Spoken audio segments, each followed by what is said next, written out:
చంపకండి, sorry క్షమించండి.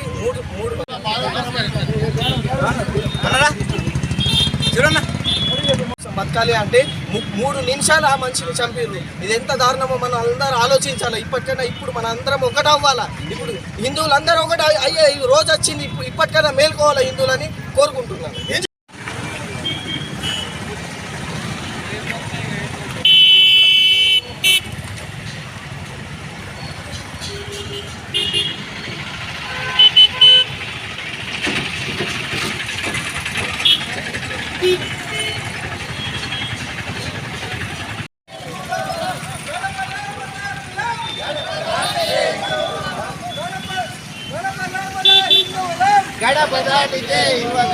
చంపిన వాళ్ళు కులం అడగలేదు, మతమే అడిగారు.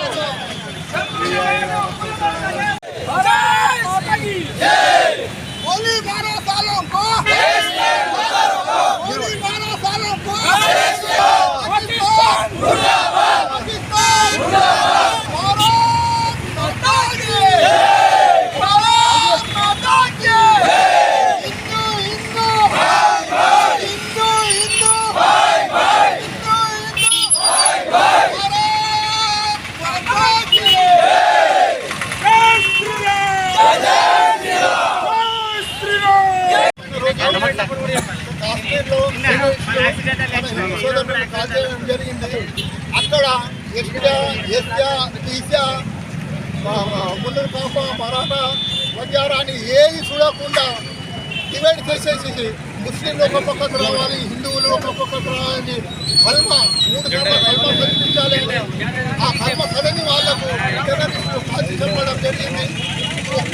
ఒక్క డెడ్ బాడీలో 42 బుల్లెట్లు వెళ్ళడం జరిగింది. అంతటి చెందిన వారి. అలాగే నేను ఒకటి ప్రధానమంత్రిని కోరుకున్నా, మాకు కావాల్సింది వాళ్ళది తోక కాదు, వాళ్ళది తల కావాలని నేను భారత్ మాతాకి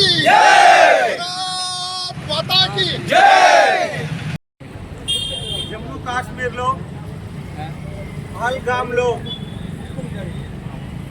ఉగ్రవాద దాడి, అమాయకమైన పర్యాటకుల పైన మతమనే మత్తునెక్కించుకున్న ఉగ్రవాదులు అమాయకమైన ప్రజలపైన ఉగ్రవాదం పేరుతో దాడి చేయడం ఖండించదగ్గ విషయం. కాబట్టి దేశంలోని ప్రజలందరూ ఇట్లాంటి ఉగ్రవాదుల చర్యలను ఖండించాల్సిన అవసరం ఉంది. కాబట్టి ఇలాంటి సంఘటనలు జరగకుండా భారత ప్రభుత్వం, రాష్ట్రాలు కూడా కట్టుదిట్టంగా చర్యలు చేపట్టాలని, ప్రజలకు రక్షణ కల్పించాలని, భారతీయులందరూ ఏకతాటిపై ఉండి ఇలాంటి ఉగ్రవాదాన్ని మట్టి కర్పించాలని కోరుతున్నాం. నశించాలి ఉగ్రవాదం, నశించాలి ఉగ్రవాదం. हम सब